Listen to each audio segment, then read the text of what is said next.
bem-vindos a mais um episódio da nossa série Ceia Tenho Tanto para Lhe Falar. Nesta série temos a oportunidade de conhecer histórias que mostram como Ceia acompanha e transforma vidas ao longo do tempo. Histórias de pessoas que cresceram dentro da casa espírita, construíram laços, aprenderam, amadureceram e hoje também ajudam a manter viva essa corrente de amor e trabalho no bem. E hoje vamos conversar com Helena Monteiro, uma jovem que iniciou sua caminhada ainda na evangelização, passou pela mocidade espírita e que hoje segue sua trajetória como trabalhadora da casa. Helena, seja muito bem-vinda, muito feliz de ter você aqui com a gente. Oi, tia, tudo bem? Nervosa um pouquinho. Só um pouquinho, daqui a pouco passa, passa. Só um negocinho que dá na barriga, tá? Mas hoje a gente quer ouvir um pouquinho da sua história, da sua caminhada aqui no CEA, que apesar de você ser jovem, a gente sabe que é uma caminhada já que a gente pode dizer que é antiga. Você já tá ficando meio velhinha aqui já, tá bom? Conta pra gente em que ano você chegou aqui no CEA e como é que você chegou, como é que você chegou até aqui? O ano exato não sei, tia, mas eu cheguei aqui, eu acho que eu tinha 4 anos? 4, 5, não sei. Cheguei era pólen, ainda existia pólen naquela época? Não, era semente, era eu, né? Semente, dei de cara com a tia Ju. Eu lembro até hoje que a gente chamava a tia Ju de princesa, né, tia? Era uma princesa. Mas eu lembro que, não sei se foi minha tia ou minha mãe que encontrou aqui primeiro, aí elas descobriram a evangelização e trouxeram eu e minha irmã. Só que na época a gente dividia 15 em 15 dias, porque eu ficava com meu pai, aí nas outras 15 com a minha mãe, então eu vinha quando a minha mãe vinha. Então, era bem... Eu não lembro muito porque eu era muito pequena, mas eu adorava. Achava muito maneiro. É, né? Eu sei que vocês gostavam, vocês se empenhavam ali na sala. Qual a lembrança que você tem da evangelização? Porque foi a porta de entrada, né? A gente escuta pessoas falando que vieram na palestra, né? Que gostavam de assistir a palestra, enfim. Mas a sua porta de entrada no centro espírita foi a evangelização. Ai, eu lembro de muita brincadeira pra gente meio que aprender sobre o espiritismo com as brincadeiras, mas também lembro de muito carinho, assim, com a gente. Eu acho que isso que fica mais marcado, por isso que eu ainda trabalho na evangelização, porque eu sinto que a gente doa muito carinho, muito amor, porque é um trabalho muito legal para as crianças, sabe? E a gente também recebe, e eu sinto isso até hoje com as crianças. Às vezes elas chegam lá só querendo um abraço, aí elas vêm, a gente abraça, a gente conversa, é uma troca muito maneira, por isso que eu ainda tô aqui. Então, eu ia perguntar para você qual a sensação, qual a memória afetiva que você tem da evangelização. Acabei já respondendo, né? Seria esse carinho, né? E acho que a alegria também, né? Porque as crianças quando vêm, dependendo de como estão, mas normalmente é sempre muita agitação, as salas barulhentas, né? O tempo todo, dependendo do dia, estão mais agitados que a gente. Eu fico pensando, queria um pouco dessa agitação também. Essa energia que eu não tenho mais, eu acho. Por algumas coisas eu tenho, mas para outras fica assim, meu Deus. Mas, eu me sinto também muito acolhida aqui. Às vezes eu chego muito assim, meu Deus, tá muito agitado, minha cabeça tá pulsando, eu chego aqui só me acalmo de um jeito, eu fico, meu Deus. Porque eu não consegui me acalmar lá fora e aqui dentro eu já me acalmei tranquilamente. Assim. A gente sabe que a evangelização, ela é como um estudo, né, também. Porque vai passando o conteúdo da doutrina de forma lúdica. Sim. Você ficou na evangelização até tarefeiros, né? E aí depois passou para a mocidade. Como é que foi essa transição e que mudanças você percebeu? Saindo de um estudo para a infância e entrando para um estudo para a juventude. Eu já comecei a perceber uma diferença quando eu fui para tarefeiros, que era um pouco mais... Não tinha tanta brincadeira, mas ainda tinha um lúdico ali. Porque a gente só tinha, não sei quantos anos tem tarefeiros, acho que é 11 anos. Mas quando eu passei para a mocidade, foi mais tranquilo, mas ao mesmo tempo fiquei, podia ter mais uma brincadeirinhazinha assim, né? Um negócio mais divertido. Não que eles não fizessem, eles sempre tentavam deixar a gente um pouco mais em movimento. Sim. Mas foi um pouco mais aprofundado os temas. Assim, eu senti essa diferença de a gente aprofundar muitos temas. Então, eu gostei, porque às vezes eu senti que na evangelização a gente vai muito pela base, a gente está criando uma base na evangelização. Aí chega na mocidade, a gente aprofunda, e aí quando a gente chega nos livros, a gente aprofunda mais ainda. Então, Exatamente. eu gostei, eu acho que foi muito interessante quando eu passei para uma cidade. E aí também conheci mais pessoas, porque conheci o pessoal da evangelização. Aí eu vi os adolescentes chegando e falei, meu Deus, um dia vai ser eu ali, né? Que maneiro. Qual a diferença de quando você era criança para agora, dessa sensação de estar aqui no centro, da parte física até, né? Eu acho que quando eu era criança, eu pensava muito em eu vou pra lá pra fazer amigos e brincar. Também pra ajudar mais, brincar mais. Saía correndo o centro todo, batia das cadeiras, mas tudo bem, levemente agitada. Quando foi pra uma cidade, eu já via de outro jeito, porque eu via como um negócio mais sério, sabe? Uma escola mesmo, tipo, eu tô ali pra aprender, pra também botar pra minha vida, né? Hoje em dia eu penso que, além de ser uma escola, é uma casa pra mim. Eu vim pensando nisso de um tempo pra cá, acho que depois da pandemia que eu fiquei, gente, eu acho que Centro não é só uma escola, é uma casa, assim, pra mim. Agora você estava falando do estudo dos livros, né? A gente sabe que você desde criança estuda.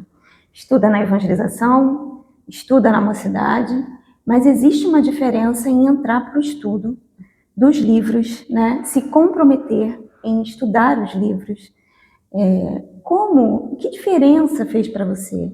Primeiro, conhecimento da doutrina na tua vida, que eu não sei nem se você vai saber me dizer a diferença, porque se desde os 4 anos você já escuta a doutrina espírita, não tem o antes, né? Não tem uma lembrança, muita lembrança do antes. Não. Mas qual a diferença que a doutrina espírita faz na sua vida e qual foi a diferença de começar a estudar os livros da codificação? Eu acho que quando eu comecei a estudar os livros, eu comecei junto com a minha irmã, né? Aí minha mãe já vinha, então a gente veio junto na parte da noite, na segunda-feira. A gente tinha que pegar antes os livros para estudar. Não fazia não, falar a verdade aqui. Não fazia porque a gente tava numa parte de tipo estudar para passar para faculdade, então eu ficava com uma preguiça, talvez, mas também quando eu chegava aqui, eu achava tipo, meu Deus, tem que ficar sentada olhando para as pessoas e para os evangelizadores, vou chamar de evangelizadores, não sei falar. Facilitadores, eu sempre troco. E tem que prestar atenção, mas tipo, era de noite, eu passei o dia todo estudando, fazendo outras coisas, e tinha que estar ali. Eu acho que é uma responsabilidade de ser assídua, de manter presença, mas ao mesmo tempo não dormir, porque eu me sentia culpada, eu ainda me sinto culpada, tipo, tô ali, eu tô com um sono absurdo, mas eu tenho que estar acordada. Mas eu acho muito complicado, foi um pouco mais complicado pra mim, porque eu sentia muita diferença de não ter muitos jovens do meu lado, só minha irmã. Então, isso eu sentia, queria ter mais alguém além da minha irmã pra conversar, sem ser minha mãe e minha irmã, pra conversar sobre o tema e tal. Isso eu sentia uma pouca dificuldade em mim, de ser assíduo, assim, e de ter o comprometimento de estudar. Sim. Agora. Porque é uma mudança, né, Helena?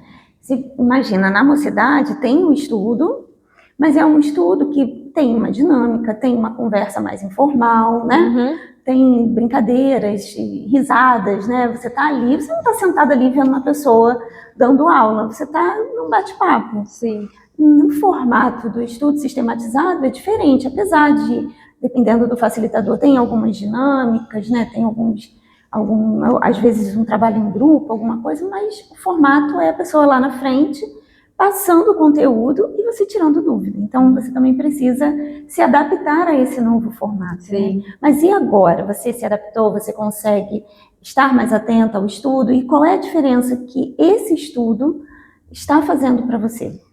Agora tá mais tranquilo, assim. Porque agora eu faço de manhã, então, pra mim, tudo de manhã é muito melhor, assim, bem... eu funciono mais de manhã. Então, pra mim tá sendo mais tranquilo. Eu tô agora percebendo, tipo, eu tô indo na Gênesis agora. Então, vendo do Livro dos Espíritos até agora, eu vi muita diferença de entender muito mais o Espiritismo e perceber as coisas na minha vida, assim, porque antes, eu vinha, aprendia, não que eu não prestava atenção, não que eu não entendia, mas eu não percebia as mudanças na minha vida. Agora eu percebo, tipo, nossa, aconteceu tal situação, eu paro e penso, não, eu poderia ter feito ao contrário. Uhum. Aí eu penso, nossa, isso apareceu em tal livro, que eu às vezes pesco isso na minha cabeça. Apareceu tal situação nesse livro que eu poderia ter feito, mas pelo menos eu entendi o que está acontecendo. Então, eles me ajudaram nessa questão de perceber fora daqui do centro, entendeu? Entendi. E é isso, né? O amadurecimento faz com que a gente consiga compreender, né, o estudo, encaixando na nossa vida diária, né? Mas quando você está lá fora, você hoje está fazendo faculdade, em alguns momentos está em outros grupos que não são os grupos de jovens aqui da Casa Espírita, você tem outros amigos lá fora. Esse conhecimento espírita te ajuda dentro desses grupos ou com esses outros colegas? Ajuda. Às vezes eu percebo algumas atitudes dos meus amigos que eu fico assim, calma, não é muito que é pra mim, assim, não tá muito no meu caráter, assim, no que eu sigo, então às vezes eu fico, calma. Mas nos grupos que eu fico, a gente acaba conversando muito sobre o espiritismo, mesmo as pessoas não sendo do espiritismo. Então, a gente tem, principalmente quando eu vou para casa de alguém, a gente vai em grupinhos, eu percebo que, pelo menos as minhas amizades, a gente conversa sobre tudo. Então, mesmo que seja de madrugada, a gente conversa de tudo. Então, eu acho que é muito mais tranquilo, assim, para mim, com os meus amigos e tal. A gente conversa, a gente tira dúvidas, elas perguntam muita coisa até, meus amigos.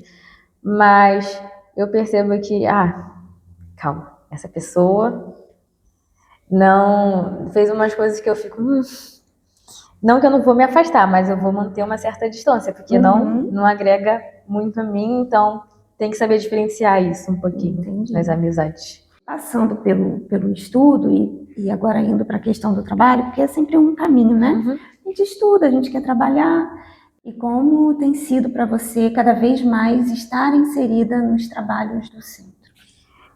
Eu tô achando um pouco difícil assim no começo, porque a gente via muito por trás. A gente via como evangelizando ali, ajudar em algumas coisas, não saber muito o que acontece por trás. Mas agora, sendo como estagiária e pegando um pouco mais de responsabilidade, a gente vê que é um trabalho gratificante, mas é um trabalho difícil, assim, porque tem que ter muita atenção, muita responsabilidade mesmo, querer estar ali mesmo para fazer. Então, eu tô achando muito legal, porque eu tô vindo mais pra cá. Tô falando pra minha família que realmente dá pegar um colchão e dormir aqui, porque eu tô vindo direto.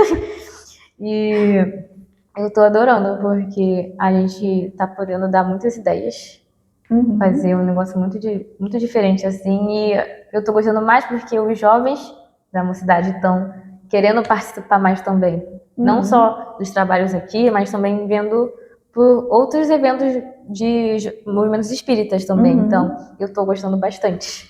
E hoje, quais os trabalhos que você faz aqui como estagiária da mocidade? Eu tô na evangelização, estagiária da mocidade, e só. Só não, bastante coisa. Você está na evangelização como evangelizadora à frente de uma turma com outras evangelizadoras lá, né? São 2 ou 3 evangelizadoras por turma, né? No meu são 4, São 4? Não sei. Não, são 4, aí ainda tem um apoio. Ainda tem um apoio, que são jovens da mocidade. Mas hoje você já é evangelizadora, não é mais apoio. E tem também a parte que você é estagiária, né? Então você está ali à frente conduzindo o estudo num grupo, né? No grupo de semeadores. Sim, de alguns temas. Uma parte bem desafiadora, assim, vamos dizer, porque com as crianças é uma coisa, com adolescentes / adultos é outra, sabe? Então tem que ser um pouco mais aprofundado, mas também leve. Então, está sendo um desafio bem engraçado. Para mim está sendo engraçado. Mas é bom. E você também está auxiliando ali com outro grupo de jovens os ensaios do coral, os ensaios de música, né? Que os jovens aqui também se apresentam. Sim. E também tá à frente, né? Eu não tô precisando mais. Vocês já assumiram. A gente te livrou de mais uma coisa. Aliviou um pouco. Está fazendo um bom trabalho, todos vocês, né? E tem alguma história que você lembre? Pode ser na época da evangelização, pode ser agora na mocidade, que você pensa, nossa, essa história ficou marcante para mim. Eita, são várias histórias. Eu acho que a história mais não é uma história, mas é que uma coisa que é bem marcante quando eu conheci cada amigo meu, que é bem, tipo, a minha irmã, tá comigo sempre. A Bia, como eu conheci na evangelização, essa menina difícil de ganhar confiança, mas a gente ganhou. E os outros foram muito. Eu gosto de me lembrar de como eu conheci cada amigo meu e como eles ficaram na minha vida. Então, a história de como eu conheci eles é bem marcante. Às vezes eu choro um pouquinho. E esses amigos, tem bastante amigos aqui, né? Que vieram até mesmo da evangelização, não só a Bia, né? Mas tem o Mateus, Gustavo, tem a Carol, e tem que eu conheci na minha cidade mesmo, que é a Lívia. A Júlia já conhecia da evangelização, mas a Júlia ficou mais perto de mim na cidade. E tem o resto, que tá aqui também, que tá no meu coraçãozinho. Vocês são lindos juntos. A gente já está caminhando para o final, tá? E aí eu vou perguntar para você o que o CEA representa para você em uma palavra. Eita, ferro. E por quê? O CEA representa para mim casa, porque é onde a gente encontra conforto, é acolhida, e porque me sinto livre aqui, tanto para falar como para ficar quietinha assim no meu canto. Já tá chorando, né, Dana? Vamos fazer chorar também. Também parece uma casa, porque isso aqui parece uma extensão para vocês, principalmente para vocês que chegaram tão novinhos, né? Eu acho que essa diferença um pouco do meu grupo. A gente chegou aqui bem novinho, mesmo que alguns não, a gente chegou bem novinho e a gente vê como se aqui fosse a extensão da gente também. Então, essa casa é muito importante pra gente, e pra mim principalmente. Você também é importante pra gente. Eu vou fazer uma pergunta, mas acho que você vai chorar. Eita, ferro. Se o CEA pudesse se materializar na sua frente como uma pessoa, o que você falaria pra ele? Nossa. Profunda essa. Eu acho... Nossa, difícil. Eu acho que eu ia agradecer muito por existir e por deixar a gente ser quem somos aqui. E por fazer a gente aprender muito mais. Para finalizar de verdade agora, o que você falaria para um jovem que está lá fora, que nunca foi para uma casa espírita ou gostaria de ir para conhecer e não vem, está meio perdido, porque a gente sabe que essa sociedade, esse mundo que a gente vive, é um mundo que exige tanto, né?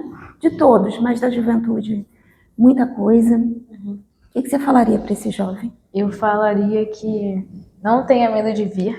Você pode encontrar muitas amizades muito boas, pessoas muito carinhosas, e que não está sozinho nesse mundo. Você pode fazer muitos amigos aqui dentro, pode levar para a vida, e que aqui é uma casa, então você vai se sentir muito bem acolhido por todos aqui. Que lindo! Obrigada, meu amor. Obrigada, Helena, minha querida. Obrigada pela sua presença, pela forma tão bonita que você compartilhou sua história com a gente. É emocionante ver jovens que cresceram dentro da casa e que hoje continuam contribuindo, né? Com dedicação, com carinho, responsabilidade, que é o que eu mais peço para vocês. Sejam responsáveis, disciplinados, mas vocês são. Sua caminhada mostra como o trabalho da evangelização e da mocidade pode florescer em compromisso, amadurecimento e amor ao próximo. Então, receba nosso carinho. Obrigada por ter vindo, tá bom? Obrigada a você por ter me convidado. E a você que nos acompanhou em mais um episódio da série CEA Tem Tanto para Lhe Falar, muito obrigada pela sua companhia.